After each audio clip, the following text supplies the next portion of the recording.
Okay, so I'm here with St. Pat's boss Jon Daly. John, I suppose, quite obviously, it's a massive week getting to prepare a side to go into an FAI Cup Final at what we're being told is likely going to break new records at the Aviva Stadium. How's all going around the squad? No, very good. We're preparing well and we're looking forward to it. As you said, it's great to hear that there's so many supporters going to be in the stadium, and if it is a new record, that'd be a fantastic achievement for not only ourselves but the league in itself and where the league is going.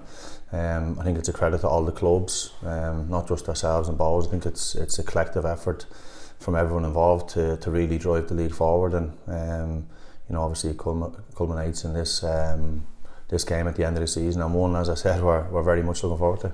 And in terms of crowds, I mean, like, you'll see it here week in, week out, that there's sold out signs on the door most weeks in clubs right around the country, as you've mentioned. But compared to the crowds that will show up here with at the Aviva Stadium on Sunday, is significantly larger. How is it a challenge for you to make sure that guys are stuck on the ground and focus on the task at hand rather than on the occasion itself? Yeah, of course, you hear that saying all the time, don't you? Play the game, not the occasion. And I think this is one of those games. It's a cup final. It's going to be a big crowd. But I would imagine, most of the players, when they were kids and they were looking forwards and wanting to be footballers, these are the games they wanted to play in. So, obviously we'll speak about it as we get close to it, but I would imagine most of them are really looking forward to it, and the opportunity to play in front of such a big crowd, that's what you want to do and what you want to achieve when you're a footballer. You want to play in games like this, and they don't get much bigger in Ireland in terms of an FAI Cup Final and playing in front of a huge crowd. So yeah, look, we'll be fine. I think we have got young lads, and I think the mentality of them is everything that's been kind of chucked at them so far this season. They've took it in their stride, so I would imagine that this will be no different. And all of those incentives in mind, was it even easier then to park the result up in Derry on the final night? Yeah, look, obviously I don't think we take anything from that. I think the main target in getting the Derry game was getting everybody through the game, and I think I think you could see that in the first half we were a bit tentative. We spoke at half time about when you play like that, you're probably more at risk to pick something up. So I think second half was a much more even contest, much more even game, and probably more reflective of what we are. So no, I don't look at the last two games. I think out here against Rovers we were very, very good, loads of energy, and that's what we're about. And I think having got the job done against Sligo with 2 games to go, our main objective was getting Europe before the cup final, because I know that just brings an added pressure, and thankfully for us, we have that in the back pocket and already secured, and it just means we can go in and fully focus on trying to win the cup and not worry about what winning the cup brings with it. And it's been some journey for you and this club, because when you came in, the club, I think, were third from bottom when the job changed hands. I think Tim Clancy's last game was actually in fact against Bohemians here, and they lost. But since you've obviously taken over, it's been an upward trajectory. And what is I'm not obviously asking for the special ingredient for that, but what was the point that something clicked in the squad to get to this point? Yeah, I think Tim's last game was Sligo here in the 1-0 defeat. Yeah, but I think, look, I was obviously part of that as well. I'm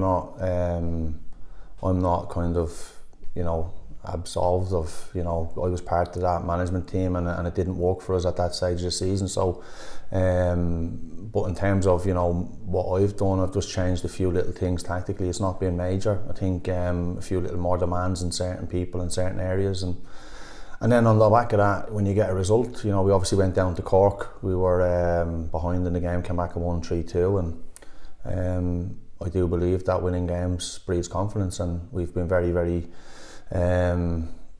lucky, I suppose, that we picked up a result, and off the back of that we picked up another, and then the players start to believe in themselves, and that's the word I've probably used a lot this season, is that having that belief and believing in our ability and believing in what's in the changing room. And I think we have got good players in there that can go and win games of football, and I think once they start to believe in themselves, then it's very much a case of, you know, foot to the floor and trying to climb the league, and which we managed to do.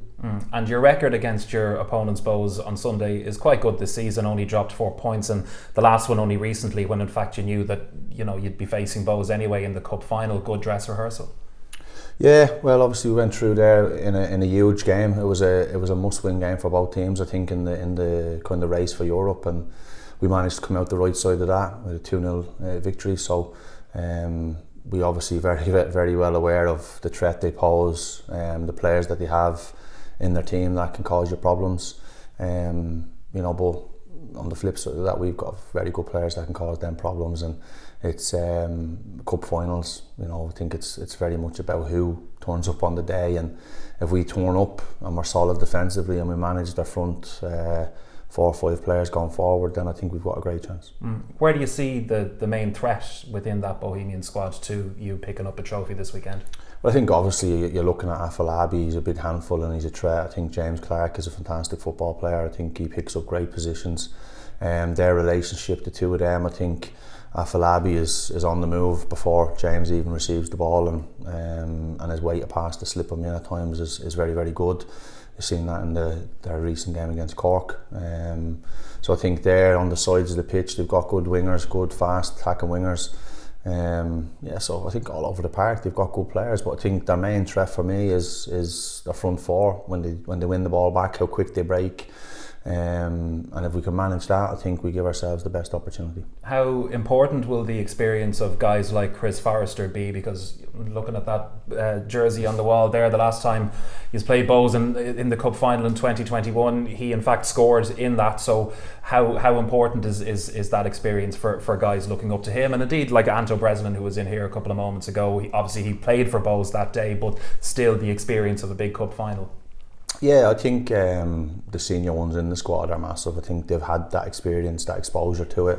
You know, Chris, Lenny, Jay McClellan, they've all played previously at the club in the final, so I think it's going to be huge that players draw on that. But as I said, I think, you know, with the younger players within the squad, my experience with younger players is that they just take everything in their stride and they have no fear, and you know, so they'll be going into the game very much looking forward to the occasion and trying to show the best version of themselves. But the likes of Forrester, yeah, he's an exceptional player, and you know, if we can get a similar performance to what he done the last time when he was there, we'd be very happy.